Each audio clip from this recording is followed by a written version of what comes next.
Hello, everybody, and welcome to the Game Time Live. You know what it is. Sunday, we are back with some more content. It is going to be a good episode here for you guys today. We've got the assistant coach at North Dakota State men's basketball, Joshua Jones, in the building. Coach Jones, Coach, it is great to have you here today on the show. What's going on, fellas? Good to be here. Glad to be here. Good to see everybody.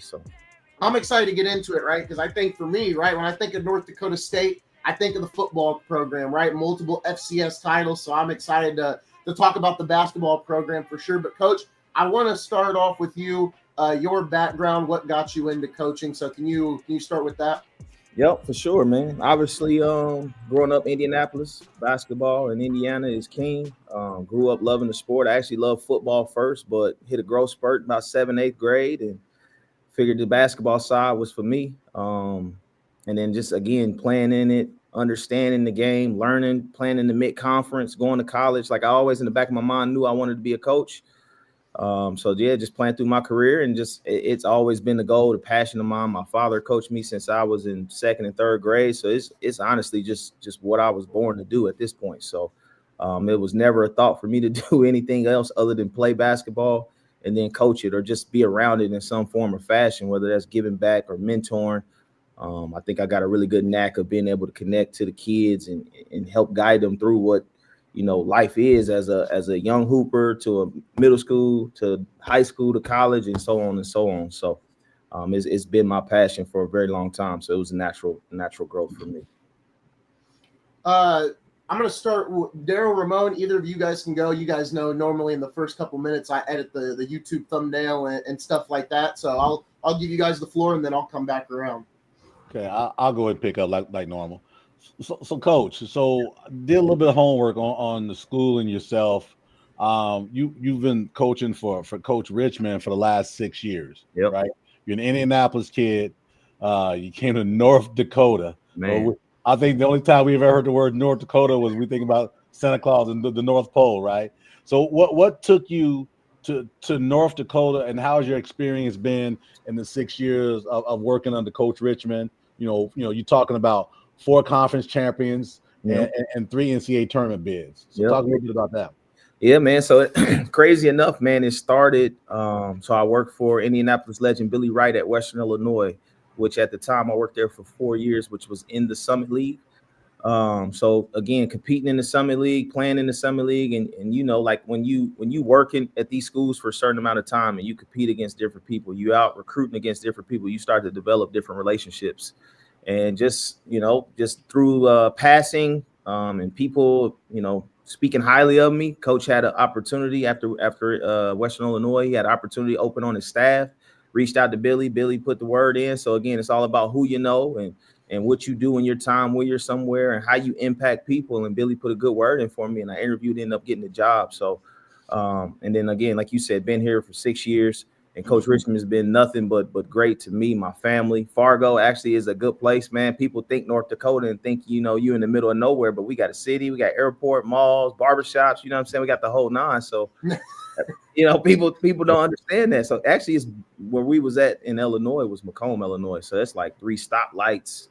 You don't got barbershops, like you got nothing. Like it's straight cornfield. So coming here, I joke with everybody, like it's like I moved to Vegas. I did Macomb for 4 years. This is like Vegas. So, but no, it's been great, man. I'm raising a family. My oldest son was born in Macomb, and then we moved literally 30 days in the middle of COVID up to North Dakota. My second son was born here. So me and my wife, we're raising a family here. It's a great town for our family. So it's been awesome, man. It's been awesome. On a track back a little bit, coming from the city of Indianapolis, playing at our alma mater, Warren Central High School. I'd be remiss if I didn't have you give an opportunity to speak a little bit about Dub C and what it did for you as a young man, as an athlete, and how it's groomed you today. Yep.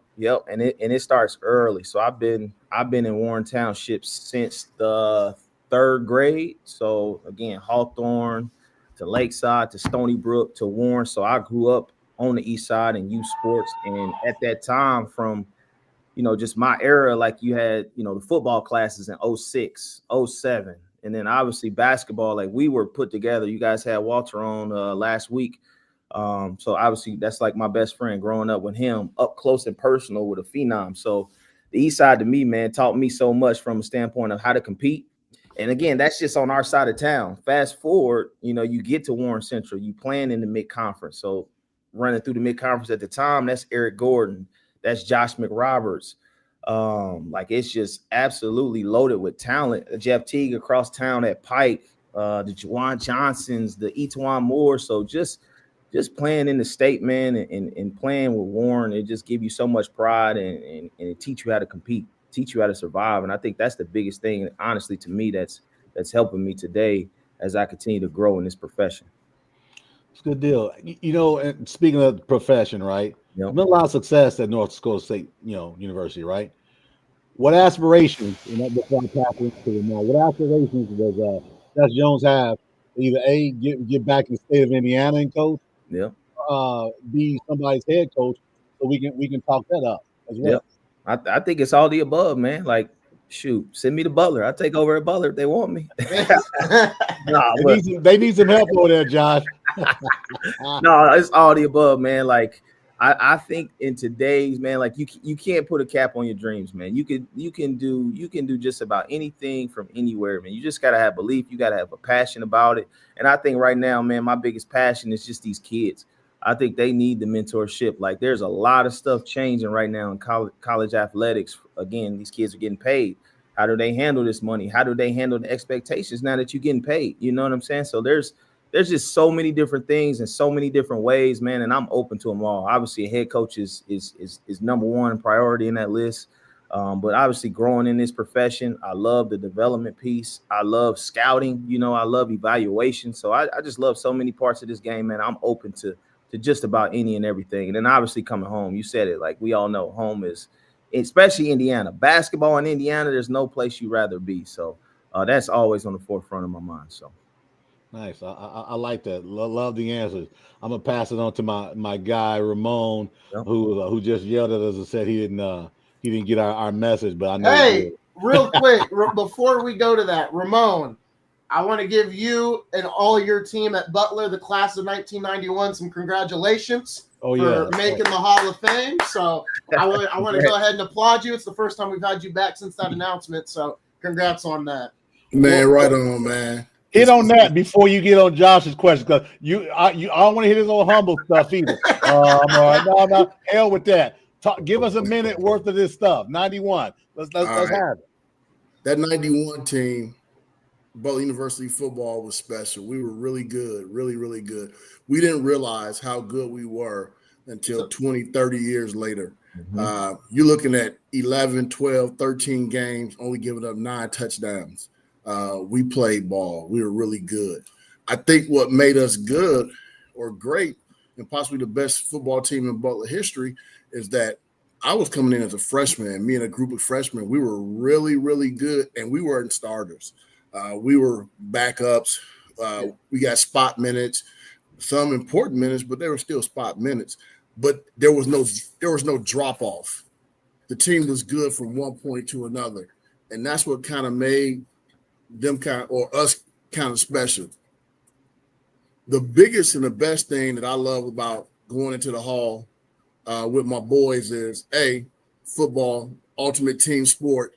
So when it's the ultimate team sport and you walk in as a team, there's something special about that you can share that with 105 other guys and you walk into the Hall of Fame. The second thing, which is probably the most important to me, is that it's here in Indianapolis, Indiana, where I have children, grandchildren. So when they walk into Hinkle, at some point they can look on the wall and say, "That's Pawpaw."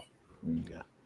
That's Pawpaw. My Pawpaw made a difference here in his 4 or 5 years at Butler. So those are the special things, man. You get a chance to share it with your teammates, and you get a chance to share it with your children, your grandchildren, and your family. So I know you don't want to hear me be humble, but it ain't nothing about me, man. At the 50-year Ramon, I'm loving the fact that it's everybody, and not just me, but just it's the family. And that family consists of all your teammates and all your biological family and all your friends who sat in the stands and cheered you on. So, yeah, I love that part of it. Nice. I like that. Big time. Now, Coach, let's get to you, man. Do it. Take it easy. Who did you play under at Warren Central? Scott Hetty. Scott Hetty. You know I coached for Coach Hetty at Carmel, right? I didn't know that.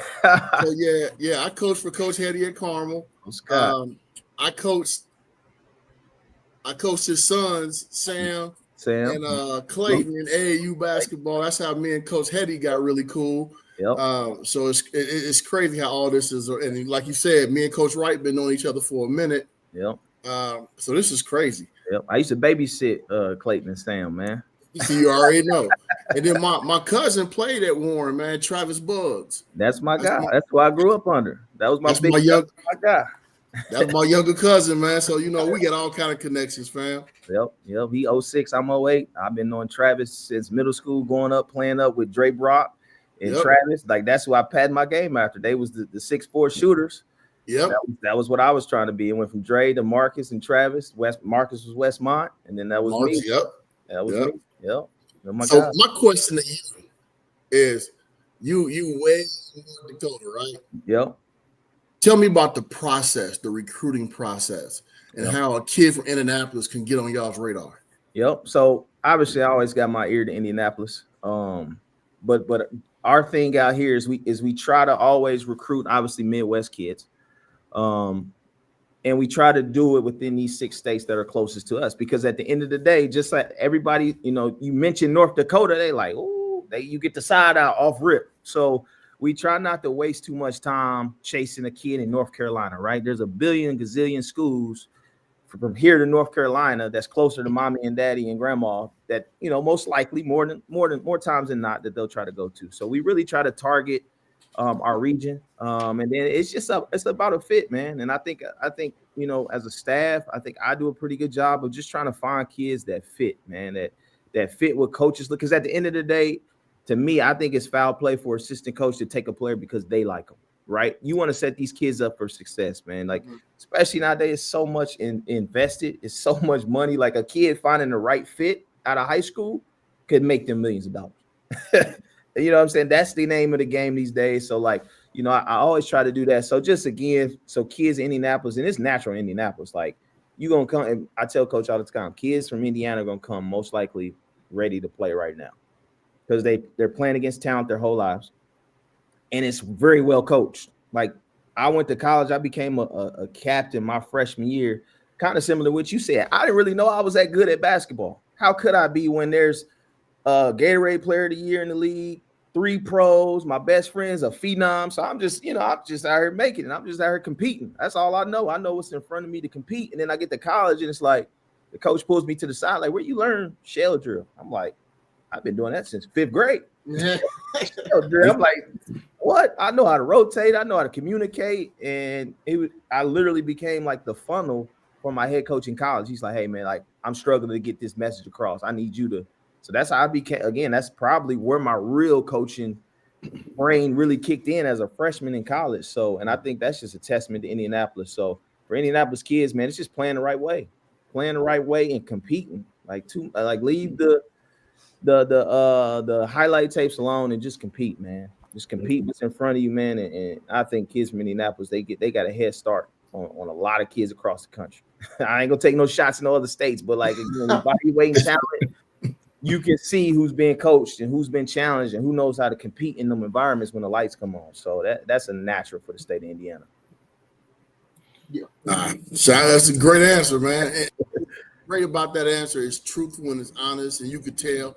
And these are kind of snips that I like to pull to my boys. I'm an assistant athletic director right now, so I'll pull basketball players in. Like, hey, man, I know you think you're talented. I know you think you're gifted. Listen to what the coach said he's looking for, 100%. Not what the guy in the barbershop said the coach is looking for. 100%. So that's always my question when we get a basketball head on here that's coaching in the collegiate level. Like, what's the process? What are you looking for?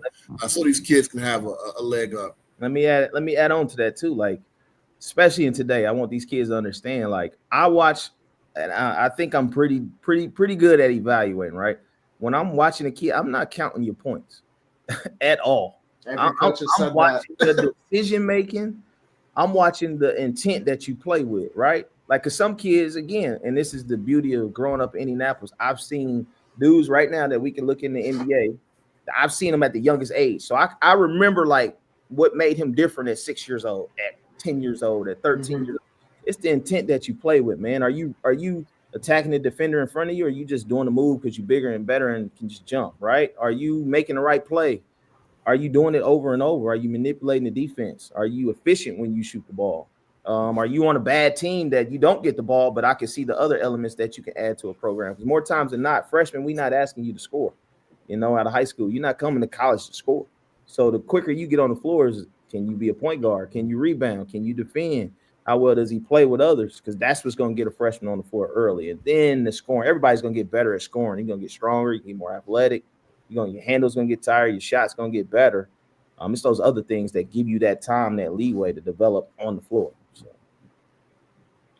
Yeah, I'm going to cut this out. So we got a player at my high school that's pretty good. Yeah. But you got to understand what people are really looking for versus what people are telling them they're looking for. Right.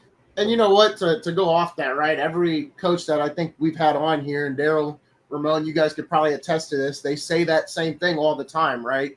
That they're not looking at someone that's scoring 30 points a game, and I hear Hester say it all the time, and isn't moving with purpose on the offensive side of the ball or the defensive side of the ball. Folks, remember, this isn't all possible without Matt Gaddis, so a big shout out to our sponsor, Matt Gaddis. Coach, I want to I'm going to go to my question here because, like I said before we got on, when you think of North Dakota State, you think of the football program and how much success they have seen on that level. They've had quarterbacks go to the NFL. Can you talk about the success of the basketball program under your tutelage as well?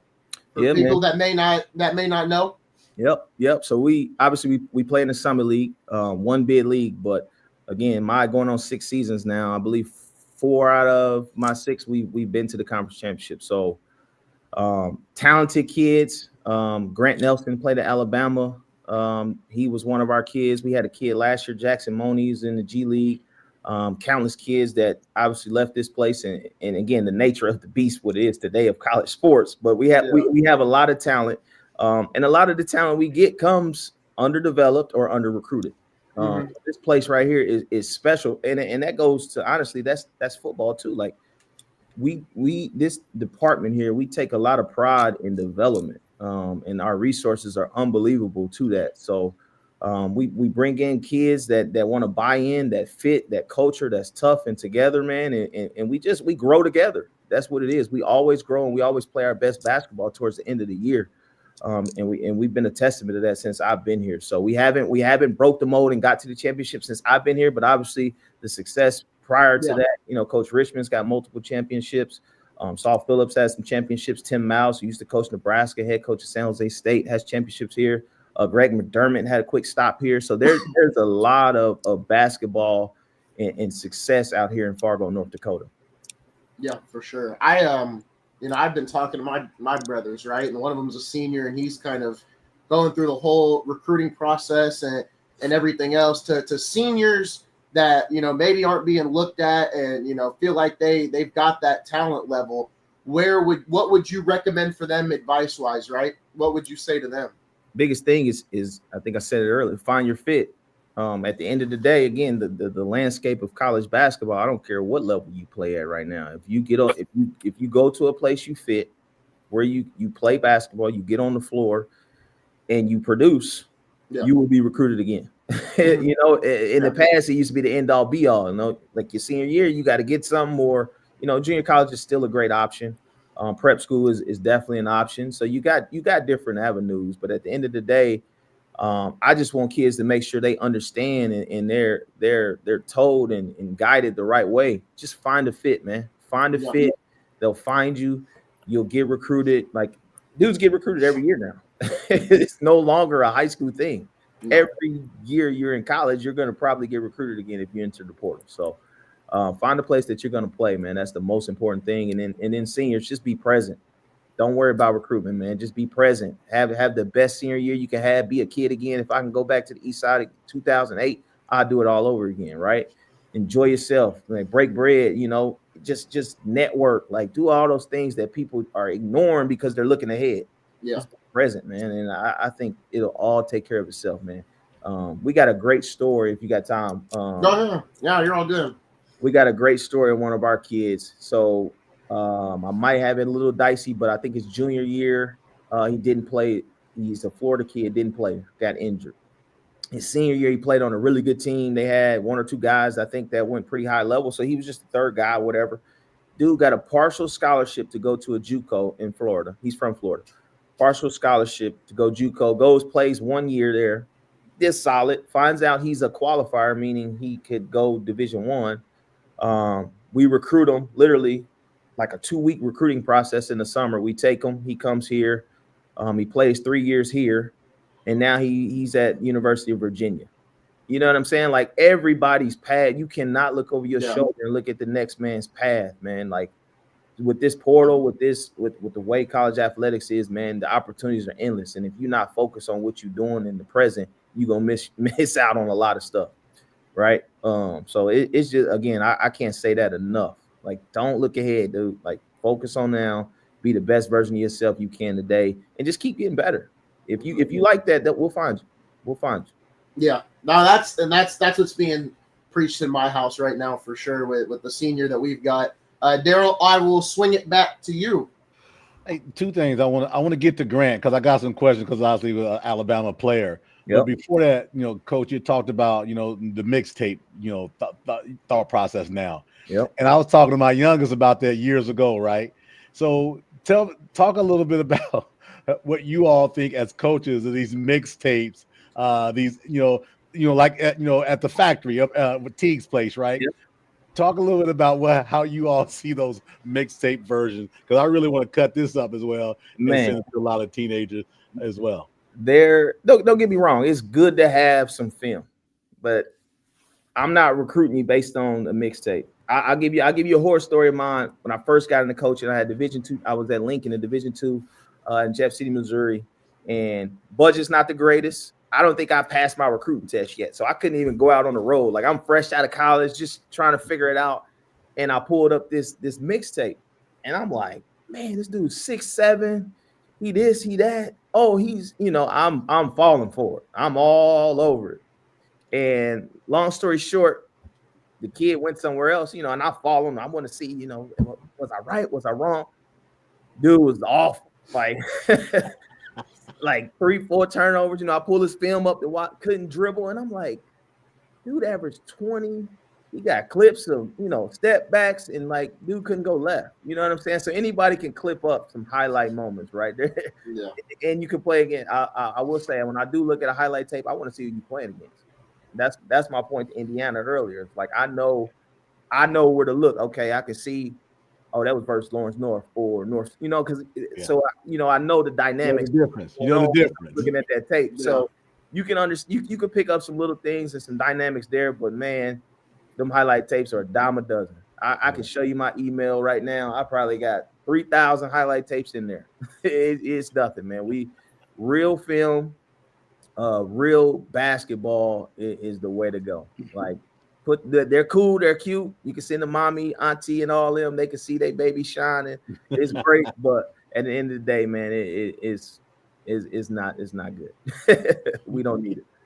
And I'm glad you said that, right? Because there's been a lot of debate about that. Well, you got Jay Huff with the Pacers right now. Yep. In the summertime, I teased and said he was in the YMCA playing against a bunch of guys that didn't go to school, yep. And they said, hey, he's the reason why they let Turner go. I said, these are YMCA clips, man. Come on, let's wait. Looked good, though. He looked good, though. He looked good. Yeah, he did. So with that said, I want to get back to I got Grant, right? Yeah, for sure. I want to know if was the origin of his long socks up to his knees, whether a North Dakota State thing or was that where he came? Because from afar, being a Bama fan, I love his game. Yeah. But his game stuck out to me like Keith Van Horn. Yeah, that's what it reminds me of.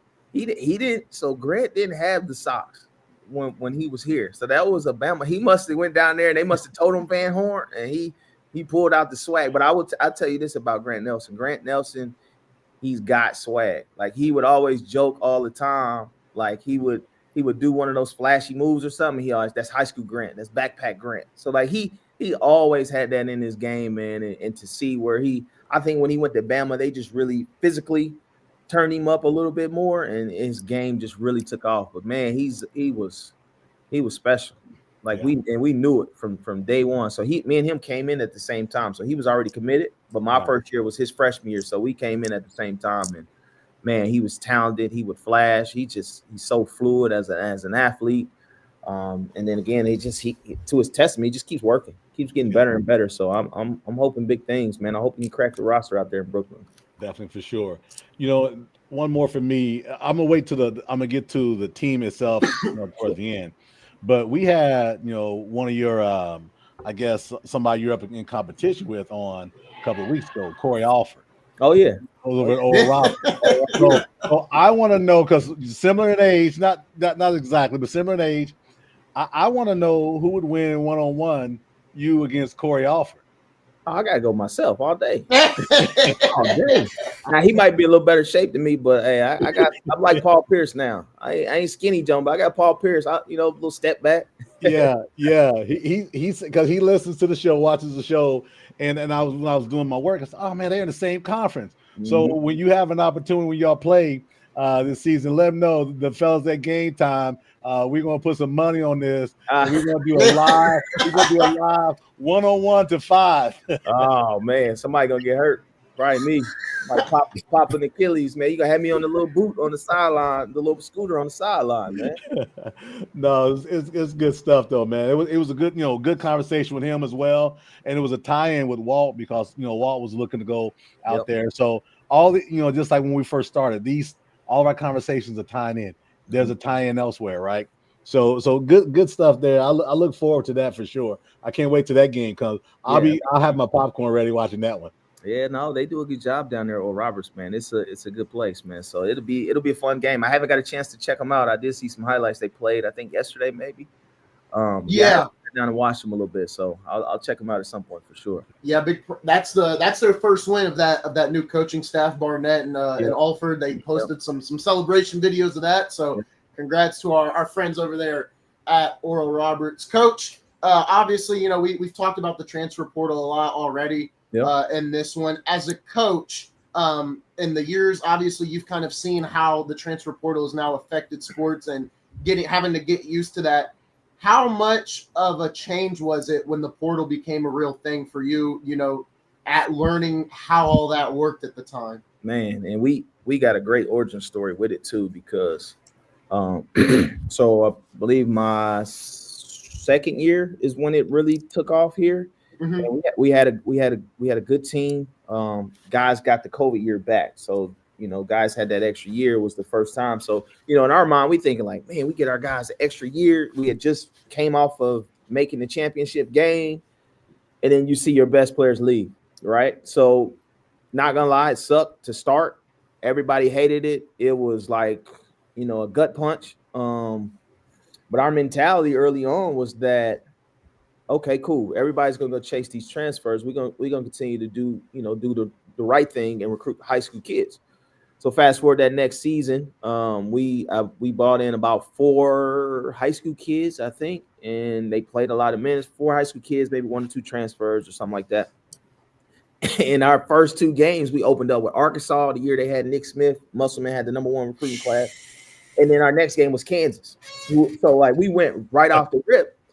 And keep in mind, we're playing 18-year-olds, and they got 23 and McDonald's All-American. And we had a staff meeting after, and I told Coach Richmond, like we beating our heads in, like, yo, like what are we gonna do? We just children out there. I said, Coach, think about this. I said, just 6 months ago, whatever, these dudes were playing in high school. Like they were playing against kids. Now they playing against NBA prospects. 23-year-old guys have been around the block. So that right there really opened our eyes that, you got to change with the times. And since then, man, we went full steam ahead, and we understand the landscape. We still recruit high school kids. We got 4 or 5 high school kids right now coming in this next class. But the days of, knowing what you have on your roster and then ushering the youth, you got to go out and replace experience. You got to replace experience because you lose it, right? Yeah. You lose 3 seniors and take 3 freshmen. Like your room for error is a lot larger there. So that's kind of our mindset. We try to replace our experience, and we've been doing a good job at that. I think we got a really good team this year. We got an older team, so just it's all about gelling together. That's what the season is for, is building blocks, and that's always been our specialty, is growing together as the season goes. So, Ramon, I'll throw it to you. I don't really have much. I'm just sitting here soaking it in. It's always refreshing to hear another coach speak about the process, whether it's recruiting, X and O's, establishing culture, academic expectations. It's just always refreshing hearing a different view, or the same view just repeated in a different voice. Yeah. So, I thank you for that. I always thank coaches for coming on, telling the truth, how it is. So I appreciate that.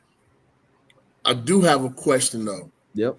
What do you think? And I don't think they've ruled yet, or ruled out, or ruled for the possibility with the JUCO to the NJCAA to NCAA and not losing any eligibility. Yeah. What I personally think, here's the thing. What I personally think, it don't matter, right? I think that's the position a lot of coaches, at least as our staff, we're in that spot. Like, we can sit here and scream and cry and not want to change as much as we want to. And I think that goes back to, because we tried it that way, and we realized, like, hey, you either get with the program or you get ran out, right? Mm-hmm. So to that, man, I just wish the NCAA would just really sit down and make a real action plan. Just, to me, everything feels so random and spur of the moment, and then it's just do it, and then it's like, oh, we might have made a mistake, and then you got to redo it, and you got to move it. I just wish they really sat down and just really thought it out, and just whatever the rules are, put them out and let's move forward. I just don't like it. I promise you, it changes so much. I really don't try to follow it no more. You get kids that try to take, and then any questions I go straight to compliance, or if it's something obviously really important, we meet about it as a staff and all that stuff. But it's just like, man, I just can't keep up with it no more. So at the end of the day, it is what it is. We got 25-year-old seniors. You got 7-year dudes trying to get eligibility back. So it's just like, hey, man, suit up and let's play. That's the Indiana in me, I guess. Like, let's line it up and let's get it going. So I tell my kids in the high school levels, like, hey, from year to year, that recruiting process is going to change. Man, you could be hot one year, you blink your eye, you ain't no longer hot. Exactly. So don't frown on going here. Like you said, don't frown on going here, there. Just worry about what the finish line, the tape is. Run fast as you can. When you get close to the tape, duck your head and go through it. That's it. That's all we can do. The present, man. I think that's a great lesson for just in the world today, man. Just the present. Don't compare. Stop looking ahead. It's just so much crap going on right now. It's so many facets of life. Just focus on your passion, man, and just go. So I think even like with just how much there is to go to, right? NAIA, you guys just mentioned it, JUCO, because at this point, coaches, especially at that D1 level, they want to see experience. So that's what, and like I said, that's what we're telling, the kids that are younger than me, my siblings, right? It's not the end of the world if, you're not being looked at the highest level. Go to this high level NAIA school or go to this high level JUCO, because you're just going to continue, like you said, Coach, you're going to continue to be recruited all 4 years of your college. And then another thing that, I don't know how much more present it is now, but I remember, being at IU East my freshman year, we redshirted a player. If you get redshirted, that's even a better thing, because that means they value you, right? In a sense. 100%. And that's a fight too. It's hard for kids to hear. I'll give you guys a scenario. Y'all tell me what y'all would advise. So say you got a kid that's getting recruited, and he can play. Like, he's somewhere D2, low major, NAI, or whatever. But he's got like some good size. He's about 6'9", maybe, or something. And the big schools say, hey, man, we'll take you. So Indiana, we'll take you as a practice player, and we'll pay you a good chunk of change. Or you can go and pick a low major and red shirt and maybe develop. Or you can go pick a D2 and play. Like, I can literally see an outlook for all three of those things. So like that's what kids are that's the decisions that these kids are getting put in front of them. Make some quick short-term money and go to the highest level and maybe get better, maybe not. Or go play somewhere where you can play and then go make the money later too. So it's just like it's a lot, man. It is a lot. Coach, what would you have done? Sorry, I didn't mean to cut you off. I don't know. I don't know. I think that's where mentors and podcasts like you guys, like just having that voice to these young kids, man. There's no right or wrong to it. I think the ability to evaluate people, be around the right people, is the most important thing, and I think that's a great message for life, man. Like, don't chase the short term. Do what's right for you. Evaluate the people. Be around good people, and I think the best should most of the time work out for you. So it's tricky, man. You know, I was gonna say I think the answer is 3-part.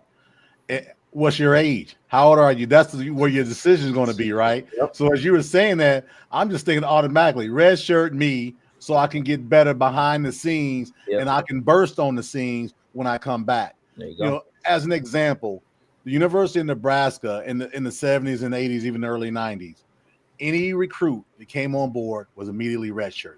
It didn't matter. He went to the weight room and he lived there, which is why Nebraska had those strong teams back in those days, those offensive linemen that could bench press people, right? Yep. You know, because of that. And unfortunately, or fortunately for today's climate, the I want it now. You see these things, you see these guys coming in as freshmen, you know, the Jeremiah Smiths of the world. This dude's an absolute beast, right? But everybody can't be Jeremiah Smith. But your friends are telling you that you're just as good as him. Your measurables are the same, right? But the thing is, one of that measurable that you can't measure is that inside, man. You can't. So for me, from my perspective, I would push my son, any of them, red shirt, get better, burst on the scenes, right? But as of an 18-year-old D-Cot, no, I want to go to Indiana. But they don't realize the more talent keeps coming, though. It don't stop. Guys, your level are still coming every year. And I think another thing too that, you know, being around athletes at the NAIA level, excuse me, I think another thing too is the relationship with that coach, right? So sometimes it is about the money and you know, and the IU stuff, you know, right? If you're 18, you know, it's hard to pass that down. But you know, I think there is some instances where if you have such a good relationship with that D2 coach, or you know, that low major coach, that could also, you know, turn the tide as well. And you, like you said, there's so many reasons why a kid could pick a school. You know, coach relationship, money. Is it close to home? Do you want to be close to home? Do you want to get as far away as home as possible? So I think there's so many there's so many different options that are thrown at kids now. Ramon, what would you have picked? I don't know what I would pick. I can't. I've been out of school for so long. So I can't. Years, right? I can't tell you. I can't tell you what 18-year-old Ramon. Yeah, I probably could tell you what 18 Ramon would do. But let me back up for a second. I tell kids and parents and mentors this: go somewhere where you could play from the position. You can play, perform, and progress from the position you're put in. And what I mean by that is there's some kids who can't play from the number 2 or 3 position, and they're going to bury themselves and get lost because they can't fight their way out of it. Correct. They don't know how to work hard. They don't know how to duck their head down and just put the hard hat on. They need to go somewhere where go D2 where you can play right away, because now you'll perform better. You'll work harder because you're not going to work hard as a red shirt. You're going to mope. You're going to cry, you know, so you can't do that. I had some kids that were really good and they were offered preferred walk-ons. I was like, man, you can't go into a program and take somebody lunch. You're not built like that. You're not built like that. You can only eat what's on your plate. And as a preferred walk-on, ain't nothing on your plate, man. You got to go take somebody lunch. So you need to go take a scholarship somewhere where people are going to feed you and then you can get fat that way. So that's where I'm at right now is the 52-year-old Ramon. As the 18-year-old Ramon, I made a bad decision. A good decision, but a bad decision. Now, I don't want people to take this the wrong way. I went to Butler. I was one of the top scholarship players, but I was offered a preferred walk-on University of Wisconsin with Barry Alvarez, coming out of Gary, Indiana, and a mom that was poor. Like I can't ask her to pay for me to go to Wisconsin. 100%. So I'm gonna go ahead and go to Butler on their dollar. Hindsight being 2020, and I knew I was gonna grow up 3 inches and gain 50 pounds. I took my butt to Wisconsin, and played ball there at Camp Randall. You know, because I'm the type of guy when he offered me the preferred walk on, I could have came in there and took somebody's spot because I didn't care. I just wanted to work and go at it. But my mind was like, hey man, you live in Gary, Indiana, you live in the projects, go get this money from this private school, get your degree and get out. You know, so there's a lot of different variables to that story, or to anybody's story. But my biggest thing is, man, go somewhere that you're in a position where you can perform, and mentally, physically, and emotionally, you can perform. Because there's just some kids that just can't perform from certain spots. 100%. That's it, man. That's why, again, mentorship to me and my passion in this right there is to be able to help kids knife through that, man. Because these decisions can ultimately set themselves up for life. So the people you meet, the network, how you learn, like what you learn when you go to a school, right? Just all of that stuff, who you're around, who you rubbing elbows, who you competing with, and opportunity, right? It's all about opportunity too. So I think mentorship is my forefront when it comes to this stuff, man.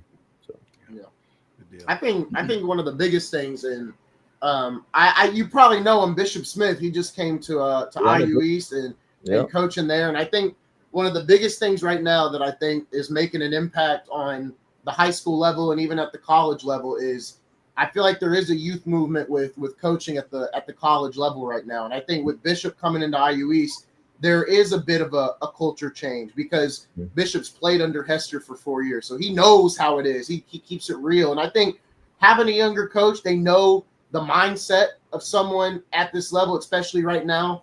And I think it's really helping these athletes at that level and even at the high school level be a bit better, be a bit more mature, and have a better IQ. Because I think that's been something that's been talked about a lot is the IQ of a lot of these players isn't as strong as it was a couple of years ago. But I think with this youth movement and these younger coaches kind of understanding how these younger players work, I think you've seen them get better in multiple areas as an athlete. Yeah, no, I agree. I think the biggest thing with that and younger coaches is the connection piece, right? I think the connection is the vehicle, but you can't skip out the old guys either, though. Right? No, of course. Yeah. There's still some discipline and accountability that an older man that can talk to you, like, and put it in perspective where this is what you need to hear right now too. So I think balance is what everything I think this world needs. I think college athletics, it's the balance, man. We like everybody got something they can bring to the table, man, and it's sorting through that and putting that on the table for everybody to grab something from and to be best, right? We talk about in our program servant leadership, right? Everybody's selfish at the end of the day, but if you serve others and make them better, that ultimately make yourself better, right? It'll make the environment better, make the culture better, and when the culture's right, as Ramon's talked about at Butler, right? They had a culture set, like. The bench players was just as good as the starters, but they had to pay their dues, right? There's a respect factor there, but it's also you got to bring it. Like it's not nothing handed to nobody. If you get your spot taken, you get your spot taken. But I think culture sets the tone for that, man. And I think you can't have too many selfish guys within that. You got to have people bought in. You got to have people care about who they playing with to really build something special individually and all together. So again, to your point, young coaches are great. I love it. I think that is the way to go with connections with these young guys. Just again, another avenue to be in their corner, man, to help them, to mentor them, and just bringing it all together though is the key. I think it works in reverse as well too, right? So if you see the hot young coach, what does he normally do? He grabs him a veteran coach in there to balance him out, right? Yep. And then the opposite side, you see a guy like a Nick Saban would grab a bunch of young guys and say, listen, I may not be able to relate to these 18 and 19. You can, but I'm going to be the straw that stirs the drink. That's right. And to that point, when you see that balance, that's a level of success, right? I'm talking about veteran coach, young coach, energetic, being able to get out on the road. Yeah. And, because you're recruiting, I'm sure recruiting is probably hell, man. You know, and as you know, as a 65-year-old man, you don't want to get out a bunch of you know. So that's a good point. So how does that affect you from your perspective and how you look at things? Before you answer that, Coach, let me say one thing about young coaches, Isaiah. All right, I'm in a position where I hire coaches, right? And so I look for and what I do like about Joshua, I'm seeing something that would hire. I would be like, man, hire this kid. Stop the interview. And I say kid because I say kid all the time, even with 52-year-old people. I say kid. All right, the East Coast scheme.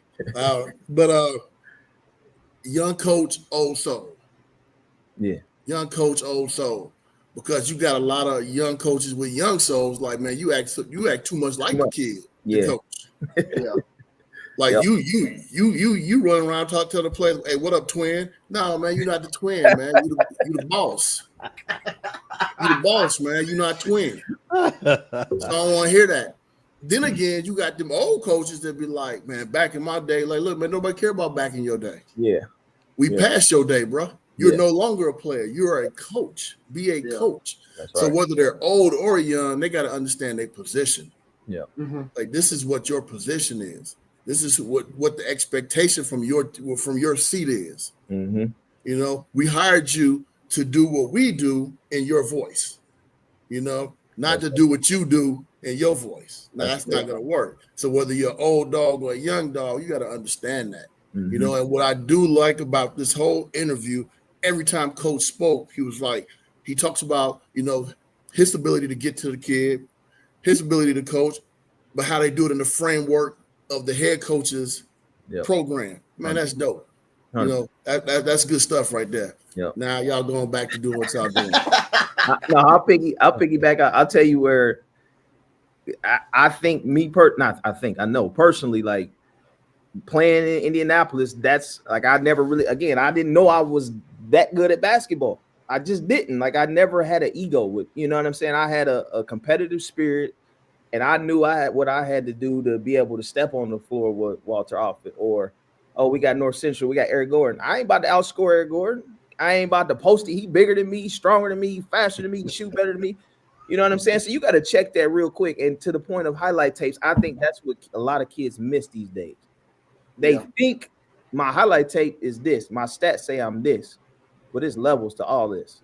And if you're not in these competitive battles, if you're not growing up with conflict on the floor, and you don't really understand that until you in the fire, when the lights is on and you playing, you know, in Bloomington Assembly Hall, and they got top 5 recruiting class, and you deer in headlights because you never seen it. So again, to me, like I think that's where it comes from. Like I don't got too much of an ego, so I'm always in learn mode. I'm always in observation mode of how I can help, how can I assist, how can I be assertive with my talents and my skill set.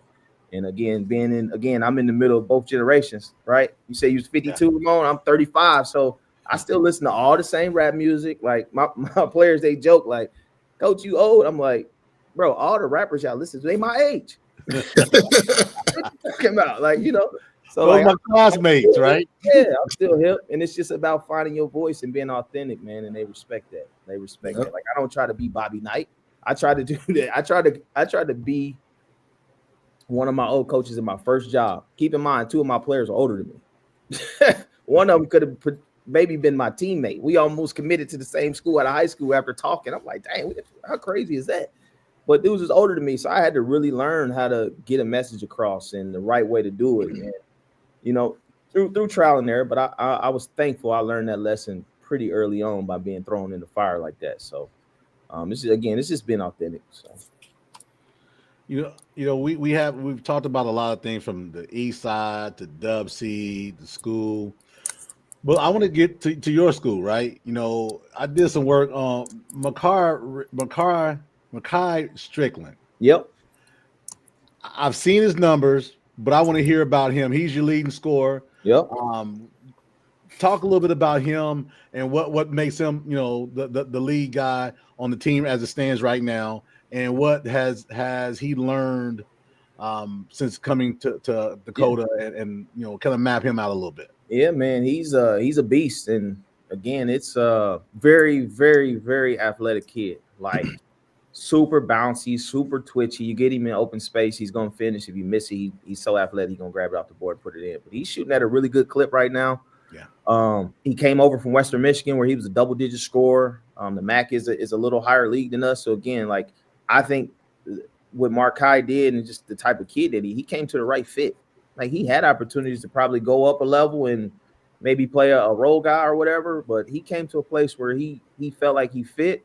And it's early in the year, right? Like we're still gelling as a group. They're still figuring out how to play, under the lights together, right? So it's a growing thing, but he's off to a great start, man. And I'm proud of where he's at, but we all know we got to get a lot better, and we'll continue to fight that fight. But very good kid, like I said, instinctive, aggressive, like he loves to compete. Like he's one of them kids. He's out there, he's having the ball on the floor, like he's engaged. So he's been really good for us, and he'll be good for us down the stretch as well.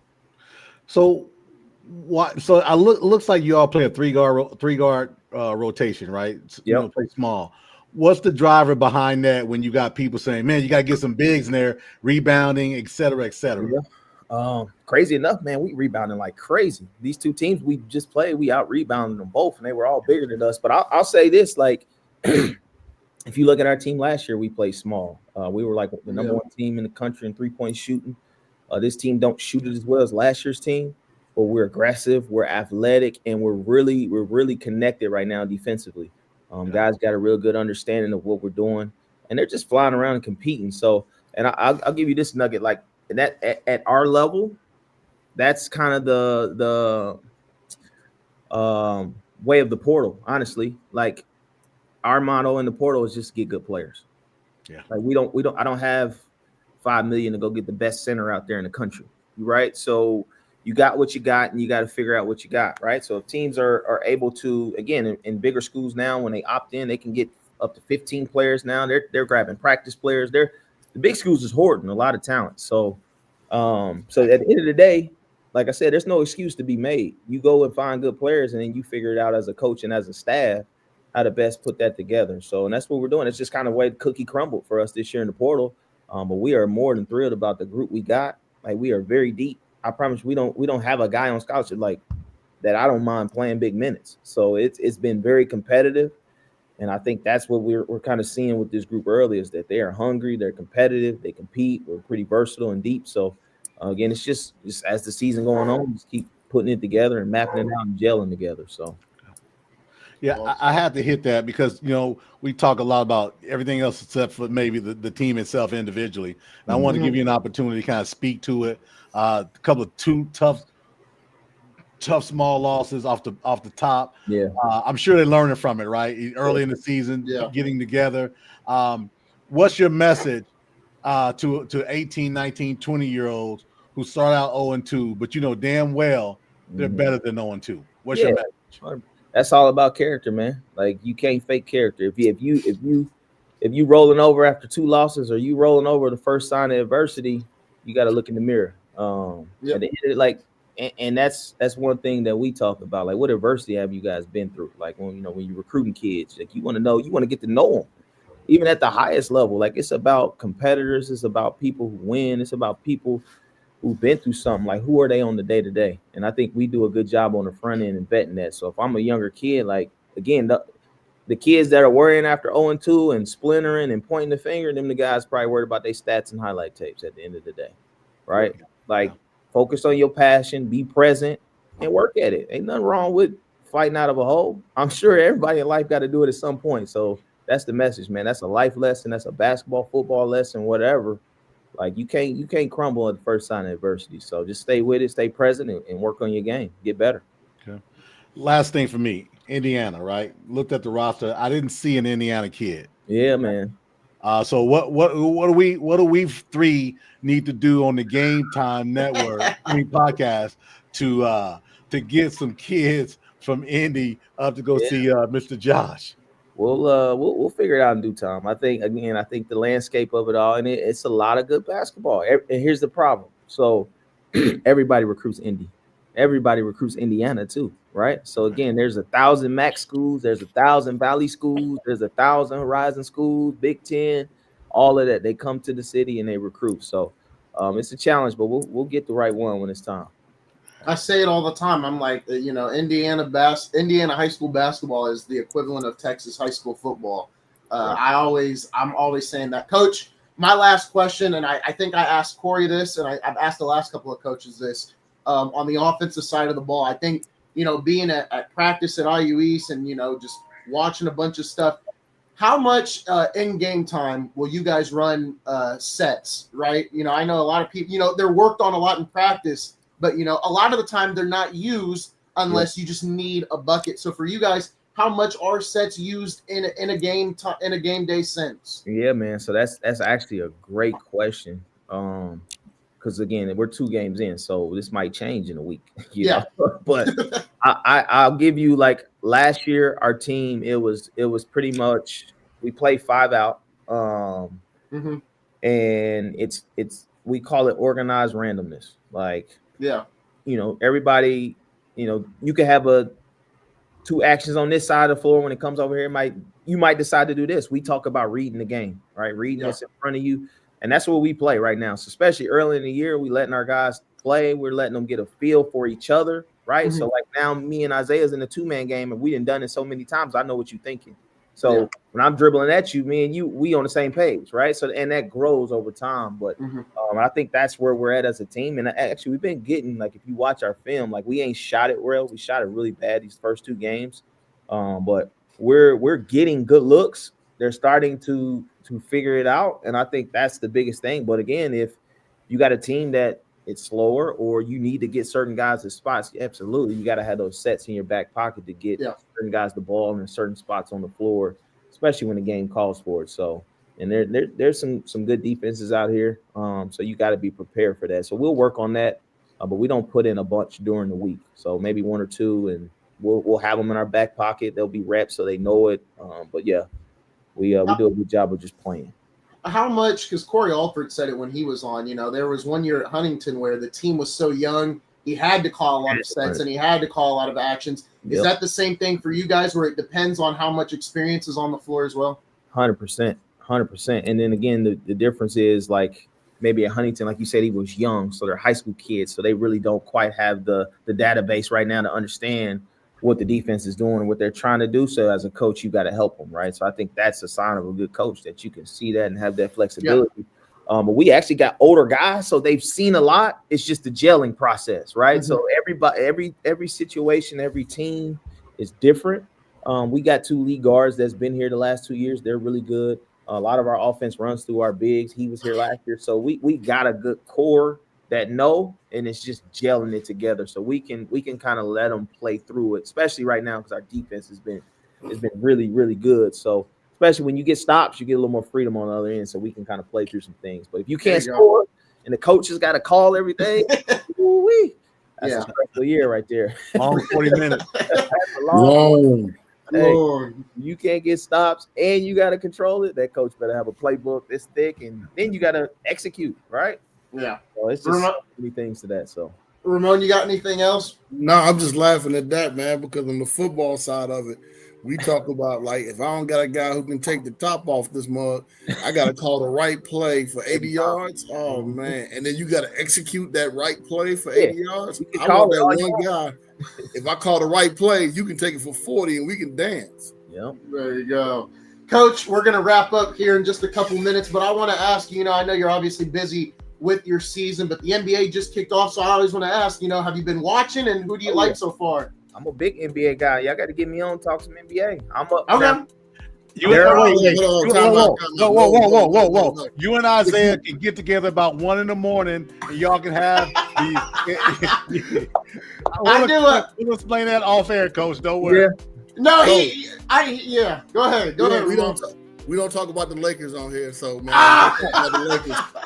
we're not gonna let you on. No. I'm a Kobe guy, so I don't. There we go. I'm not a Laker guy, but I don't disrespect the Lakers because I grew up Laker because of Kobe. I realized that though. I thought I was a Laker guy. My dad's a Laker guy. When Kobe left, it just didn't. Now I'm a Thunder guy.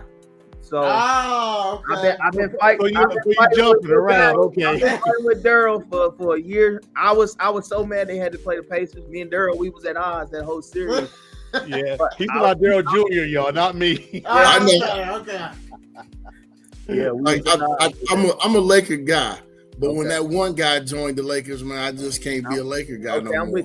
I'm with you. All right, okay, move on. Hey, enough of that. We ain't going there. Because I can get going. I wasn't even gonna bring it up. I'm good. Hey, Josh has somewhere to be.